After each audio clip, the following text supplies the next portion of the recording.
여러분 반갑습니다. 김 목사와 함께하는 세계관 여행으로 여러분을 인도할 김상조 목사입니다. 너무 신나는 시간인 것 같아요. 참 이 코로나 시간 때문에 저희들이 좀 할 수 없는 것도 있지만, 그런데 이것 때문에 우리가 좀 더 성장하고 발전한 것도 있는 것 같습니다. 제가 사실 이게 멀티미디어 컴맹은 아닌데 좀 멀티미디어 문맹이거든요. 그런데 이런 기회에 제가 이 편집도 해보고 영상 편집뿐만 아니라 동영상으로 강의를 촬영해 보는 대단한 업적, 대단한 성장을 이루었습니다. 세상에 그 환란과 고통 가운데 크게 성장하는 것 같아요. 여러분 진심으로 환영하고요. 이번 수강자가 장장 한 60명도 훨씬 넘고요. 한 70명 가까이 되는데 좀 신나는 그런 강의가 됐으면 좋겠습니다. 제가 좀 오리엔테이션 앞에 해보면요. 출석은 이제 유튜브 댓글로 남겨야 됩니다. 유튜브 댓글로 남기셔야 됩니다. 그러니까 이름을 김상조 출석 이렇게 출석을 체크해 주셔야만 제가 출석 처리를 합니다. 출석부 처리를 하겠습니다. 두 번 안 오시면 그냥 영원히 안 오셔도 됩니다. 다음 기회에 또 다음 학기에 오셔도 됩니다. 그때는 이제 온라인 안 하겠지요. 오프라인으로 또 신나게 해보겠습니다. 그리고 제가 매주 주일 저녁에 유튜브 소스를 단톡으로 올려드릴 겁니다. 유튜브 주소를 단톡으로 올릴 건데 한 주간만 열려 있습니다. 주일부터 토요일까지만 열고 나머지는 닫을 겁니다. 문 닫히기 전에 들으셔야 됩니다. 다시 한 번 더, 문 닫히기 전에 꼭 들으십시오. 계속 열려 있지 않습니다. 문 닫습니다. 아시겠죠? 그리고 제가 단톡 이야기를 하나 하자면요. 단톡에 제가 모든 분들 다 초대합니다. 초대하는데 단톡에 글을 남길 수 있는 사람은 저밖에 없습니다. 저만 남겨야 됩니다. 제가 여러 가지 이야기를 했는데 여러분이 막 너무 행복해요, 좋아요, 신나요, 뭐 감사해요 이런 거 하지 마세요. 굉장히 도움이 안 됩니다. 왜냐하면 정말 전달해야 될 게 묻혀버립니다. 그래서 단톡에 소스 올리는 것과 중요한 정보들을 제가 제공하고, 여러분들이 저한테 하실 말씀 있으면 개인톡, 꼭 개인톡을 해주십시오. 아시겠죠? 예. 그리고 소스를 다른 분들에게 전달하시면 안 됩니다. 너무 좋더라 이렇게 하면서 들어보라면서 다른 사람에게 이렇게 넘기시면 바로 경찰 출동합니다. 그건 저작권 네 걸립니다. 아시겠죠? 그래서 수강생들은 또 회비를 2만 원 내시기 때문에 회비 안 내신 분 있으시면 우리 박 강사님 통장으로 꼭 입금해 주십시오. 독촉 들어가기 전에 꼭 부탁합니다. 그리고 매주 강의 마지막에 퀴즈가 나갑니다. 왜 퀴즈를 낼까요? 1분 좀 듣다가 마지막에 듣고 끝 하면 안 되기 때문입니다. 그래서 퀴즈가 나가는데 이 퀴즈는 다 들으신 분은 충분히 답할 수 있는 겁니다. 주관식 없습니다. 막 5문장 쓰시오 그거 아닙니다. 객관식이고 단답형입니다. 그것은 개인톡으로 꼭 답을 주셔야 됩니다. 아시겠죠? 저하고 개인톡 연결 안 되신 분 없지요? 자, 그러면 김 목사와 함께하는 세계관 여행 시작하겠습니다. 함께 성장하고 함께 자라가고 이 세계관을 통해서 하나님께서 우리에게 주신 이 바른 생각, 바른 관점들을 잘 알아가고 또 그 관점들을 가지고 잘 살아갔으면 좋겠습니다. 자, 시작해 보겠습니다.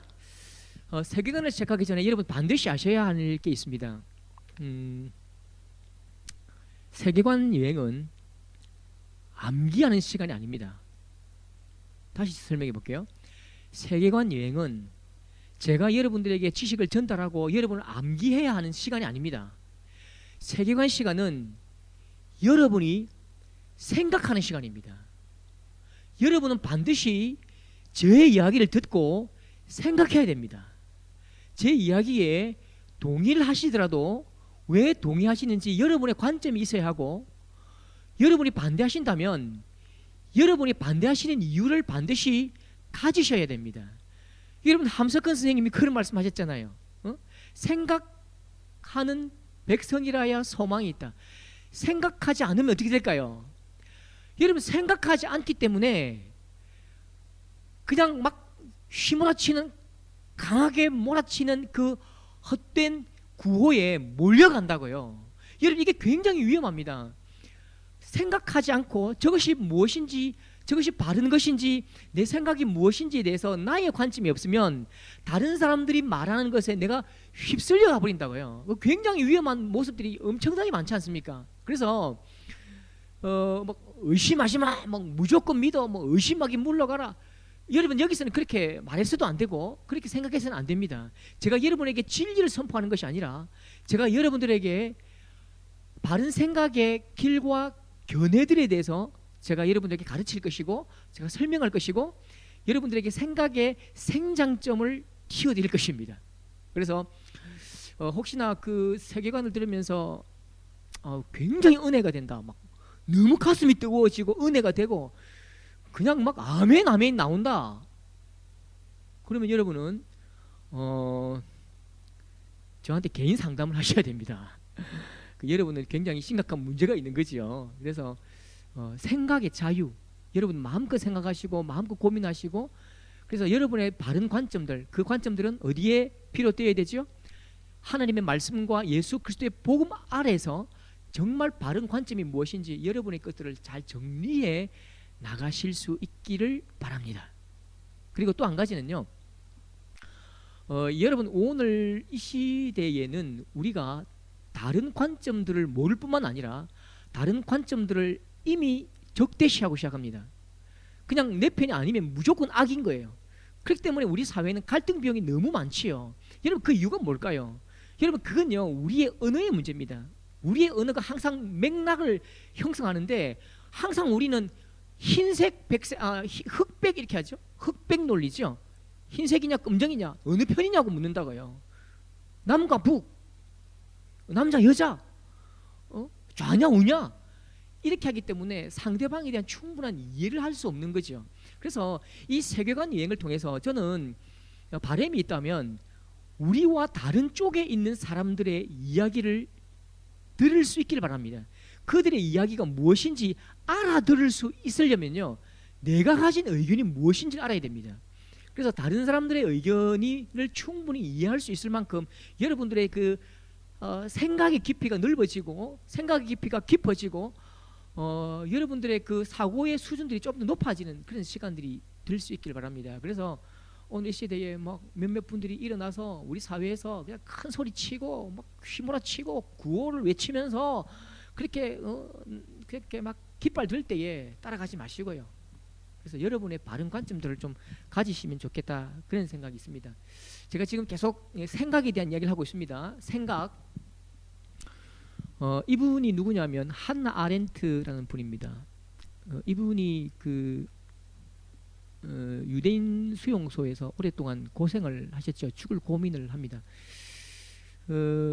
자기 동족 수백만 명이 가스실에서 죽고 굶어 죽는 그 학대를 보면서 이분이 얼마나 그 마음에 분노가 일어났겠습니까? 이분이 이제 그 전쟁이 끝난 후에 아히만, 저 밑에 사람이 아히만이거든요. 저 사람이 누구냐면 유대인을 죽이는데 앞장섰던 그 수용소의 핵심 책임자입니다. 이 사람이 굉장히 많은 악을 행했지요. 이 사람의 재판을 보면서 이 한나 아렌트가 굉장히 큰 충격을 받습니다. 왜냐하면 이 사람이 그 체포되면서 법정에 왔는데요, 이 사람이 하는 말이 내가 잘못했습니다, 용서해 주십시오, 그렇게 선처를 구하지 않습니다. 이 사람이 무슨 말을 하냐면 나는 무죄라고 이야기합니다. 내가 무슨 죄가 있느냐, 나는 공무원일 뿐이다, 나는 한 사람의 가장이었다, 나는 한 사람의 부모였고 남편이었고, 나는 일반적인 시민과 똑같은 생활을 했다, 나는 국가가 나에게 지시한 그 공무를 수행했을 뿐이다. 내가 누구에게 총을 쏘았느냐, 내가 누구에게 가스를 먹였느냐, 약을 주입했느냐, 나는 아무것도 한 일이 없다. 그래서 나는 무죄라고 이야기합니다. 그래서 그 한나 아렌트라는 이 사람이 그 깊은 고민 끝에 예루살렘의 아히만 이 책에서 이렇게 말합니다. 다른 사람의 처지를 생각할 줄 모르는 생각의 무능, 생각의 무능은 말하기의 무능을 낳고 행동의 무능을 낳는다. 그래서 당신은 사유불능의 죄다 그렇게 말합니다. 생각을 하지 않는 죄, 생각이 없는 것이 죄다는 것이요. 생각을 하지 않기 때문에, 생각이 무능하기 때문에 너의 말이 무능하고, 너의 말이 무능하기 때문에 너의 행동이 무능할 뿐만 아니라 그 무능함이 사람을 죽이면서까지도 그 사람이 죽어가는 고통도 네가 느끼지 못할 만큼 무능해져 버렸다는 거죠. 여러분, 저는 오늘 우리 좀 조심스러운 이야기지만, 오늘 우리 그리스도인, 우리 예수 신앙을 가진 분들이 꼭 가져야 할 마음이 있다면, 여러분, 저는 생각의 풍성함이라고 생각합니다. 생각의 부요함이지요. 여러분, 이 생각의 부요함은요, 세상 사람들은 절대로 계시 종교 예수 그리스도의 사랑과 은혜를 이해할 수는 없어요. 논리적으로 설명할 수 없습니다. 그런데 그 불신자들이 정말 예수 그리스도의 복음과 은혜를 깨달은, 생각이 풍성하고 말이 풍성하고 행동이 풍성한 예수 그리스도를 닮은 자들 앞에서 공격하고 지탄할까요? 그렇지 않습니다. 생각의 풍성함, 예수 그리스도의 은혜의 풍성함은 그들의 이해 못함을 충분히 덮고도 남아요. 그런데 오늘 이 시대에 많은 불신자들이 우리 예수 신앙을 가진 기독교인들 향해서 말이 안 통한다, 말이 안 통한다, 너무 답답한 인간이다, 그렇게 이야기하는 이유가, 어쩌면 저는 우리의 생각의 풍성함이 너무 결여된 우리의 미약함이 아닌가, 그런 생각을 해봅니다. 서로에 대한 이해가 부족하고, 또 그들을 이해시킬 수 있을 만큼 우리의 삶과 우리의 생각과 우리 행동과 우리의 말하기가 넉넉하지 못한 거지요. 여러분 한번 여러분 스스로 한번 고민을 해보십시오. 실험을 해보십시오. 우리가 예수 그리스도 안에서 그분 안에 있는 사랑의 풍성함을 가지고, 또 말하기의 풍성함을 가지고, 생각의 부겸을 가지고, 또 사랑의 큰 은혜를 가지고 그들에게 다가간다면 저는 충분히 그들을 적셔낼 수 있다고 믿습니다. 예, 그래서 우리가 좀 생각을 많이 했으면 좋겠습니다. 그리고 생각을 많이 한 건 절대로 잘못하는 것이 아닙니다. 여러분, 우리가 지난번에 혹시나 여러분 가운데 이렇게 배웠다면 우린 잘못 배운 거예요. 의심하지 마, 무조건 믿어, 뭐 의심하기 물러가라. 여러분 마음에 사탄이 주는 것은 의심입니다. 의심은 사탄이 주는 것입니다. 여러분, 아닙니다. 여러분, 예수님께서 도마에게도 말씀하셨잖아요. 만져보라, 만져보고 네가 믿으라. 그래서 믿는 자가 되라고 말씀하셨지요. 여러분, 성경에서 믿으라 말할 때는 여러분 본질적인 믿음입니다. 정체성의 믿음이에요.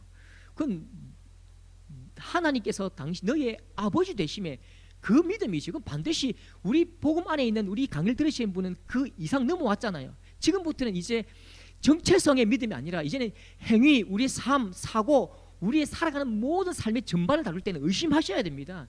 계속 궁금해야 됩니다. 질문하셔야지요. 그래서 의심하고 질문하면 마치 믿음이 없는 것처럼 생각하는, 그건 굉장히 잘못된 것입니다. 여러분, 베레아 사람들이 굉장히 예수 그리스도 안에서 풍성하고 은혜로 삶을 누린 이유가 무엇입니까? 말씀을 듣되 과연 그것이 그러한가요? 날마다 상고하더라, 생각하더라. 그렇죠? 생각하십시오. 생각하는 건 죄가 아닙니다. 많이 생각하셔야 됩니다. 그래서 생각하시면서 그 생각이 날카로워져야 된다고요. 생각이 날카로워져야 여러분이 날카로울 때에 저도 날카로워진다고요. 여러분이 저에게 많이 질문하셔야 저도 공부하고 더 좋은 논리를 발견하고 더 좋은 생각들을 하게 되겠지요. 여러분의 한번 생각의 표현이 조금 어렵네요. 정직하게 합시다. 여러분의 생각의 수준?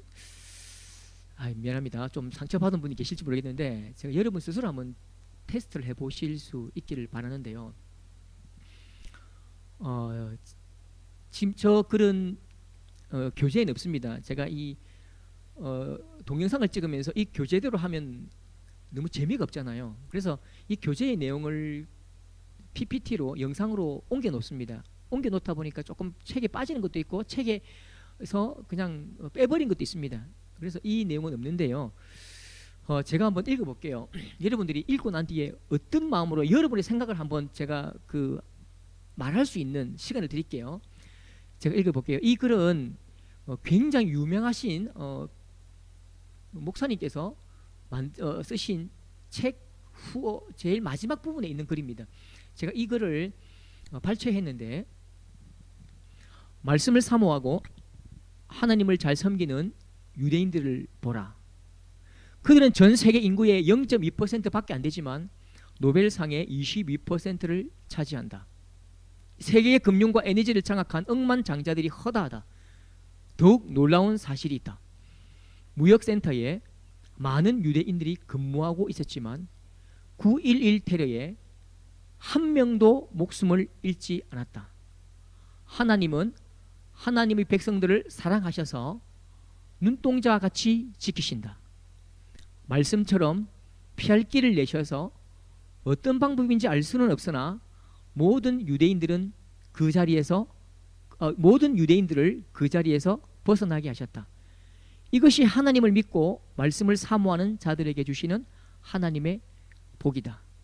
우리 또한 하나님 말씀을 사모하며 그 말씀에 순종할 때 때를 따라 돕는 은혜를 주셔서 악한 길에서 피할 길을 주실 줄 믿는다. 여러분 어떻습니까? 5초 제가 드릴게요. 여러분의 생각을 이야기할 수 있어야 합니다. 어떤 글을 읽고 어떤 저널을 읽은 후에 나는 이렇게 생각한다. 그 근거는 이렇다라고 이야기할 수 있어야 합니다.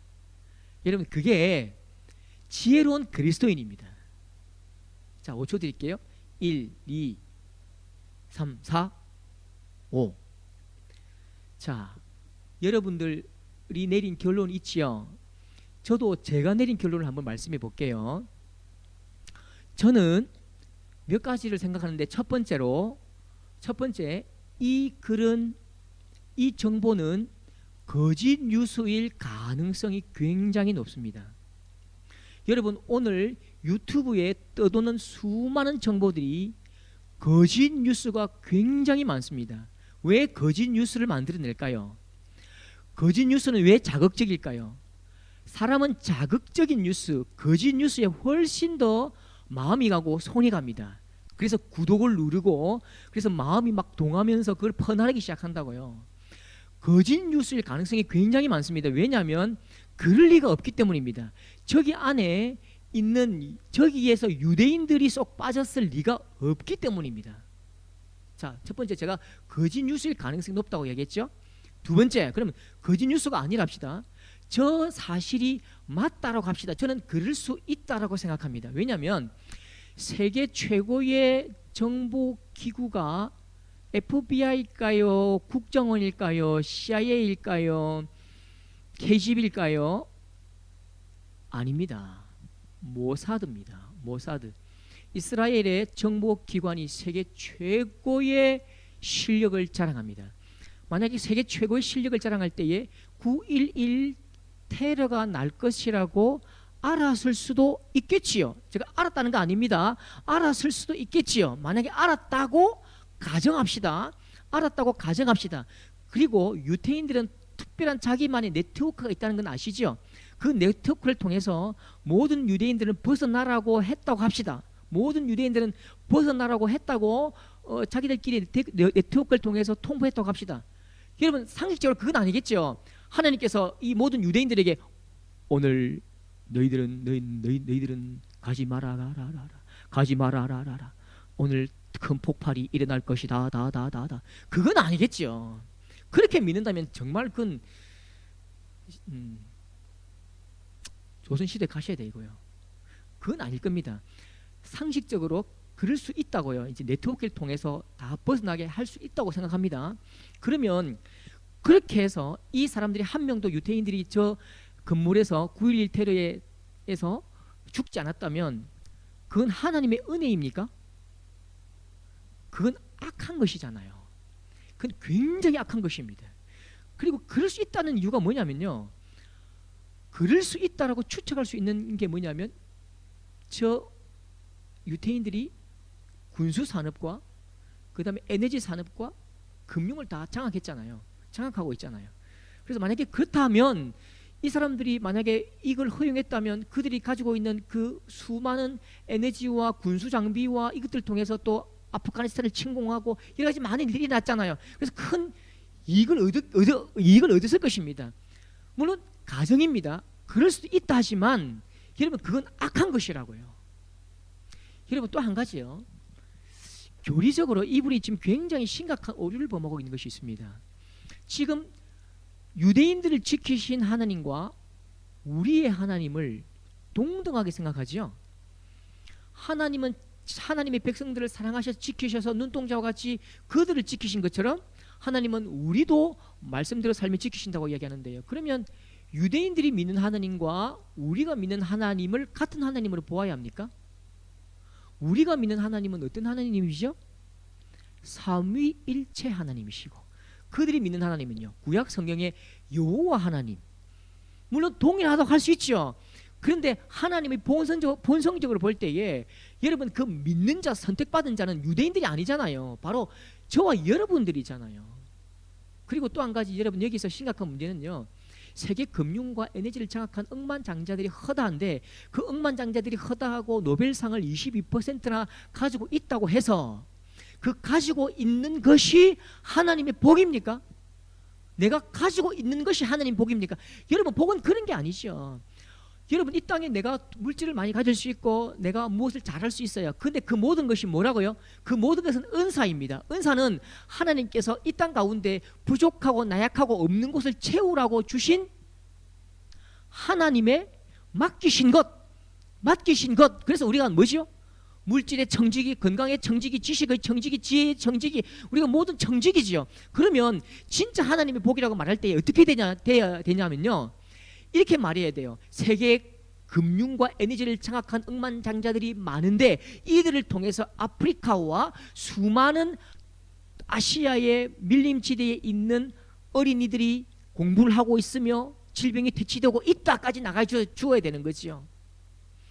노벨상을 받은 많은 학자들이 이 세상을 평화롭게 만들고 하나님의 나라를 복되게 하고 무너진 그 생태계를 복원하고 수많은 좋은 과학기술을 통해서 사람을 행복하게 만드는 일에 쓰임받고 있다라고 이야기해야 그게 진짜 복이 된다고요. 근데 단순히 그 사람들이 하나님 은혜로 이것도 가지고 저것도 가지고 이것도 가지고 다 가졌다고요? 그게 복이라고요? 그건 하나님 원하시는 게 아니죠. 그래서 이건 저의 생각입니다. 여러분들이 이제 그 보수적인 근본주의적인 신앙생활을 하신 분들은 또 그 근본주의적 그 다음에 문자주의적인 신앙을 가지신 분들은 이 말을 듣는 순간 아멘. 어떤 분들은 또 두 번 할 거예요. 아멘 아멘. 내게도 이러실 줄 믿습니다.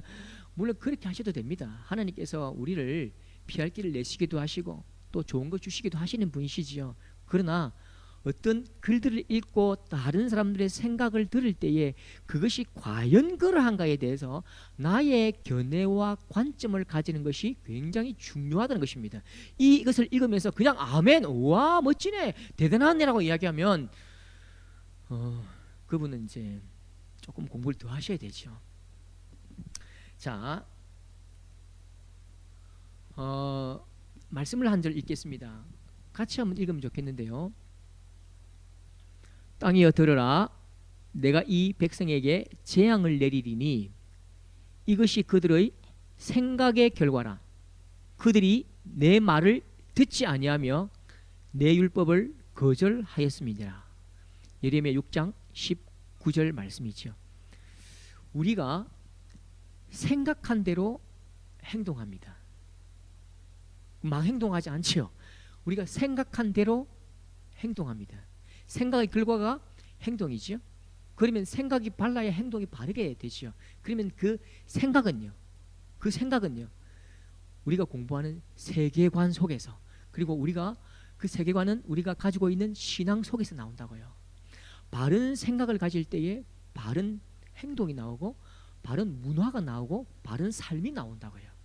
그래서 우리가 생각을 굉장히 바르게 할 필요가 있죠. 그 바른 생각은 성경 말씀, 하나님의 나라와 예수 그리스도 복음에 기초한 생각이어야 한다는 것입니다.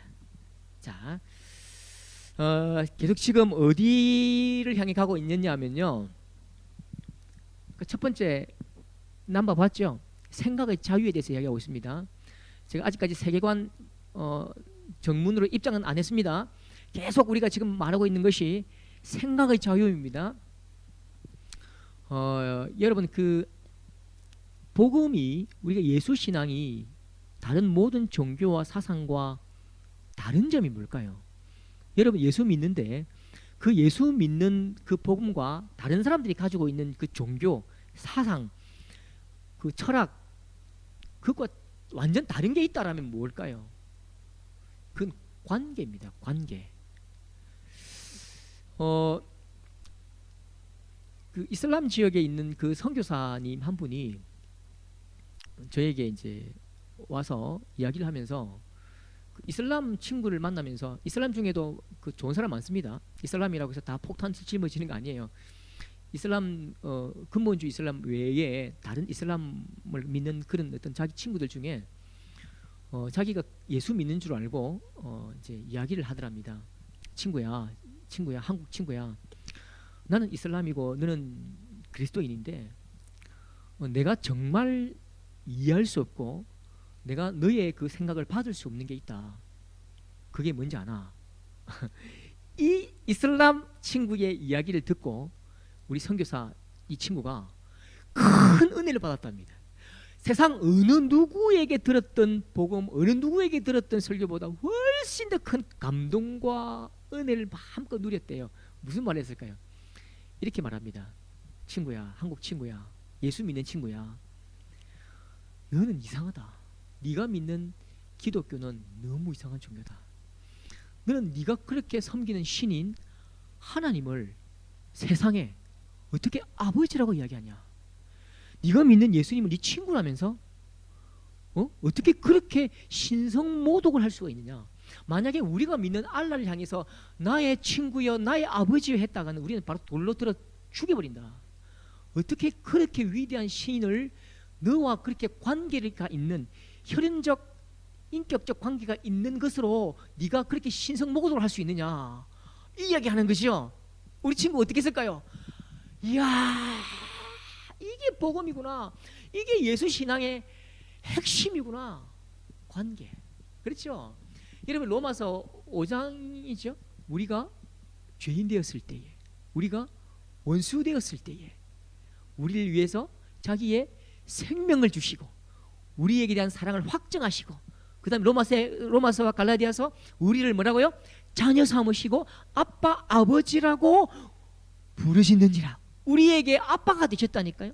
직접 오셔서 우리에게 내가 너를 자녀 삼았으니까 네가 너를 아빠라 불러라고, 내가 너에게 모든 필요를 채우고 내가 너의 모든 좋은 것들을 공급하는 아빠가 되겠다고 말씀하신 거지. 그래서 우리가 하나님을 아빠라고 부르짖는 거지요. 부를 수 있는 거지요.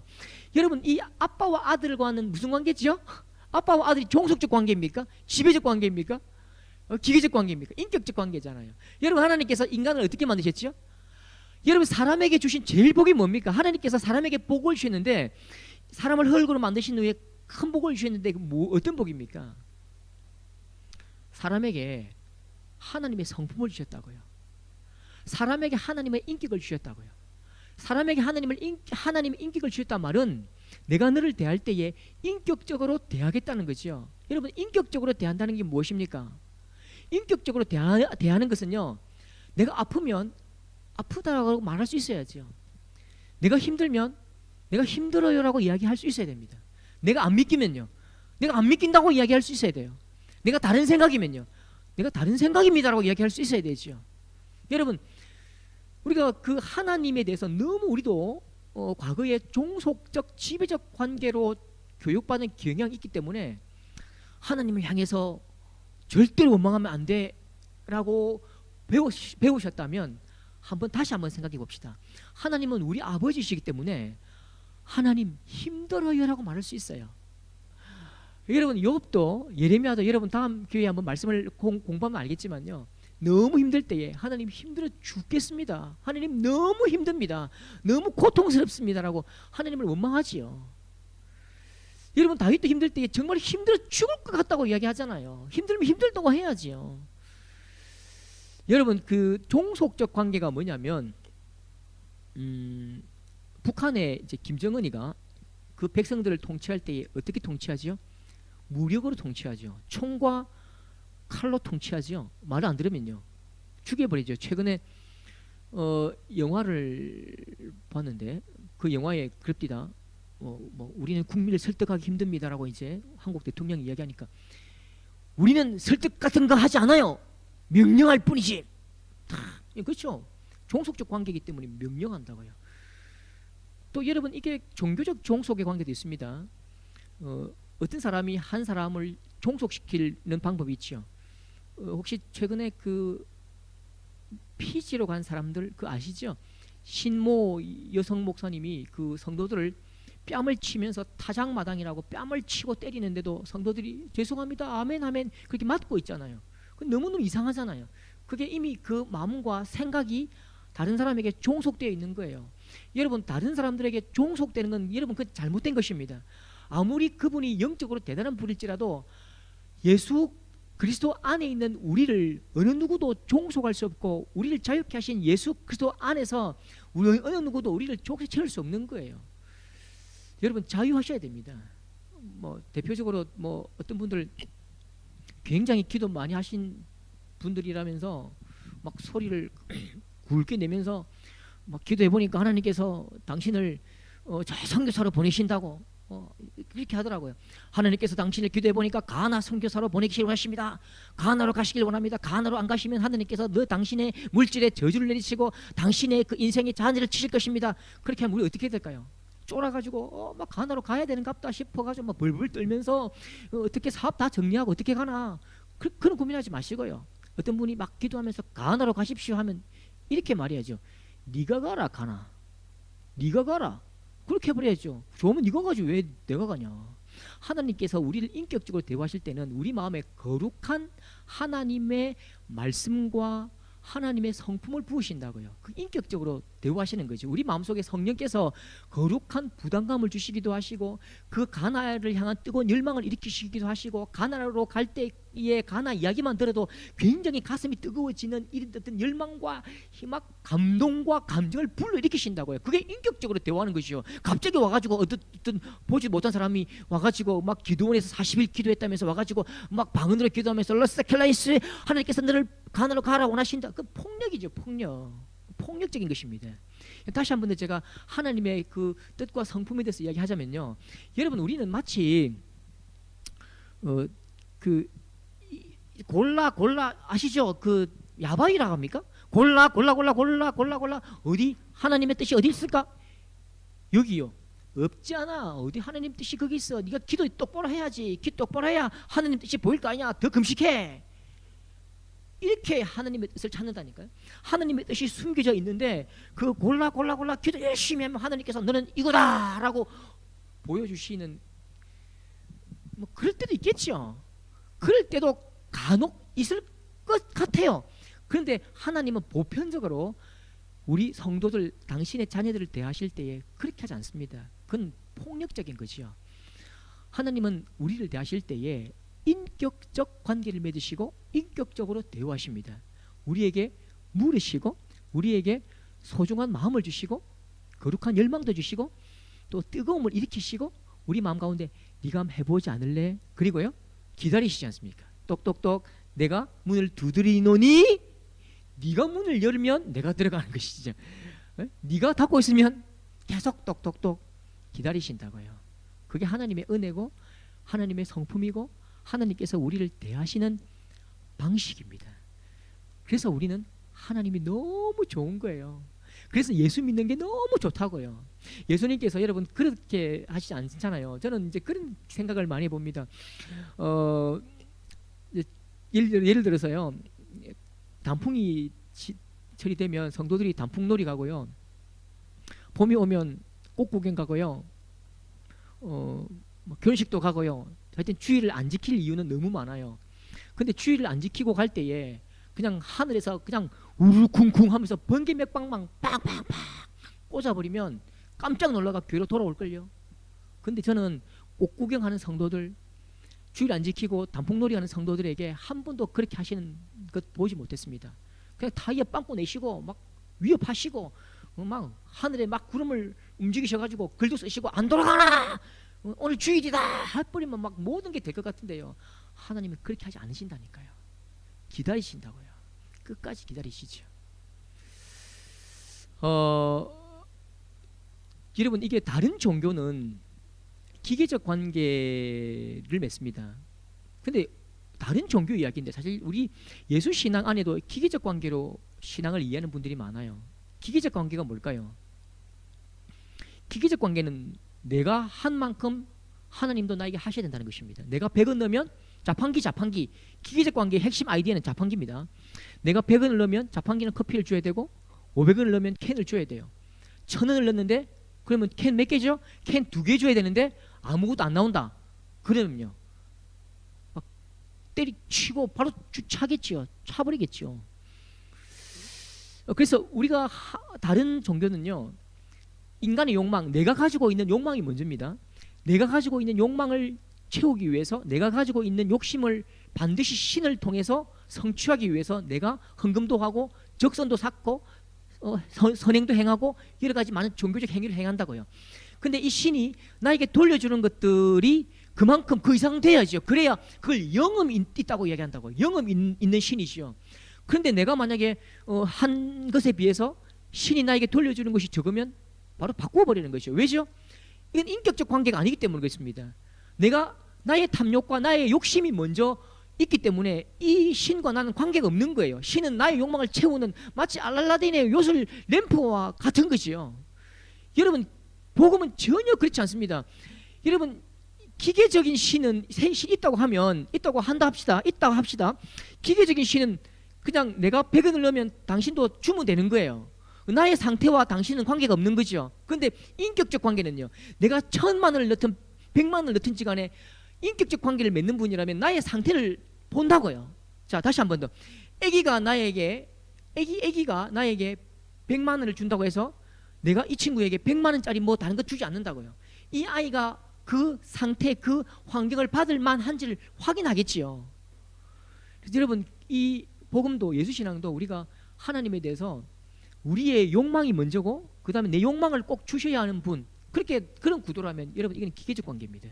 그래서 여러분 예수신앙의 가장 중요한 핵심은 관계입니다.